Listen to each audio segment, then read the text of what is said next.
السلام علیکم۔ آج 12 ربیع الاول کا مقدس دن ہے۔ آپ کے لیے آج جو کتاب لے کر حاضر ہوئے ہیں اس کا نام ہے الرحیق المختوم۔ اس سے ایک اقتباس ہے۔ حیات مبارکہ کا آخری دن۔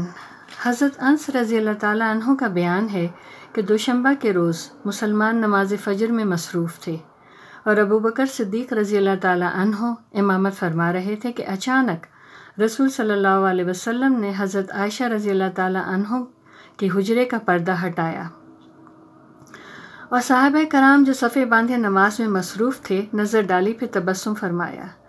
حضرت ابوبکر صدیق رضی اللہ تعالیٰ عنہ نے یہ سمجھتے ہوئے کہ آپ آ کر نماز پڑھانے والے ہیں، پیچھے ہٹتے ہوئے صف میں جا ملے۔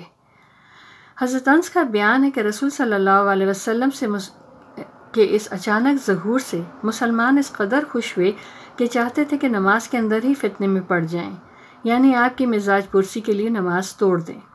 لیکن رسول صلی اللہ علیہ وسلم نے اپنے ہاتھ سے اشارہ فرمایا کہ اپنی نماز پوری کر لو، پھر آپ نے پردہ گرا دیا۔ اس کے بعد رسول صلی اللہ علیہ وسلم پر کسی دوسری نماز کا وقت نہیں آیا۔ دن چڑھے چاشت کے وقت آپ نے اپنی صاحبزادی حضرت فاطمہ رضی اللہ تعالیٰ عنہ کو بلایا اور ان سے کچھ سرگوشی کی۔ وہ رونے لگیں۔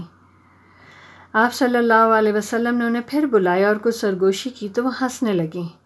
حضرت عائشہ رضی اللہ تعالیٰ عنہ کا بیان ہے کہ بعد میں ہمارے دریافت کرنے پر انہوں نے بتایا کہ پہلی بار نبی صلی اللہ علیہ وسلم نے مجھ سے سرگوشی کرتے ہوئے بتایا کہ آپ اسی مرض میں وفات پا جائیں گے، اس لیے میں روئی۔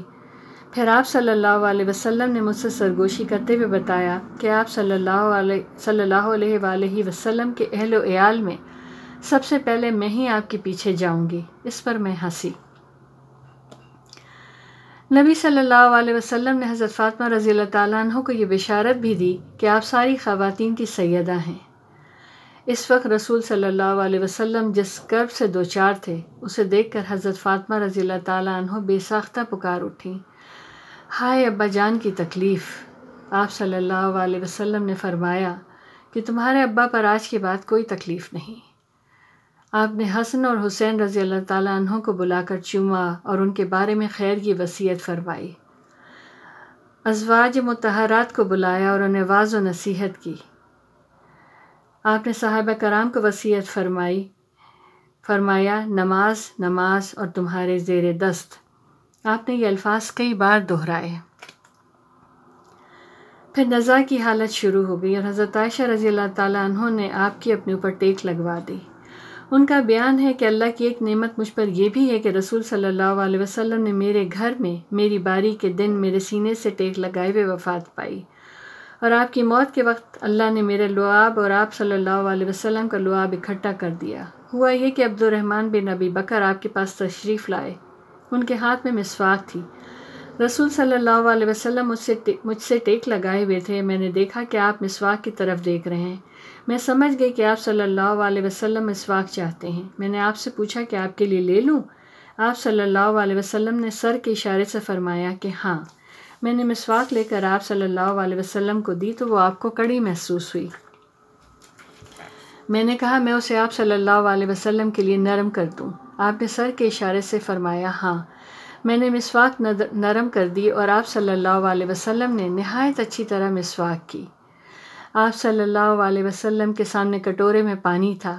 آپ پانی میں دونوں ہاتھ ڈال کر چہرہ پوچھتے جاتے اور فرماتے جاتے، لا الہ الا اللہ، اللہ کے سوا کوئی معبود نہیں، موت کے لیے سختیاں ہیں۔ مسواک سے فارغ ہوتے ہی آپ نے ہاتھ یا انگلی اٹھائی، نگاہ چھت کی طرف بلند کی اور دونوں ہونٹوں پر کچھ حرکت ہوئی۔ حضرت عائشہ رضی اللہ تعالیٰ عنہ نے کان لگایا تو آپ فرما رہے تھے، ان انبیاء، صدیقین، شہداء اور صالحین کے ہمراہ جنہیں تو نے انعام سے نوازا۔ اے اللہ مجھے بخش دے، مجھ پر رحم کر اور مجھے رفیق اعلیٰ میں پہنچا دے۔ اے اللہ رفیق اعلیٰ۔ یہ جملہ آپ نے 3 بار دہرایا اور اسی وقت ہاتھ جھک گیا اور آپ رفیق اعلیٰ سے جا ملے۔ یہ واقعہ 12 ربیع الاول 11 ہجری یوم دوشنبہ کو چاش کی شدت کے وقت پیش آیا۔ اس وقت حضور اکرم صلی اللہ علیہ وسلم کی عمر 63 سال 4 دن ہو چکی تھی۔ اِنَّ لِلَّهِ وَإِنَّا إِلَيْهِ رَاجِعُونَ، اِنَّ لِلَّهِ وَإِنَّا إِلَيْهِ رَاجِعُونَ، ان للہ و انا الیہ راجعون۔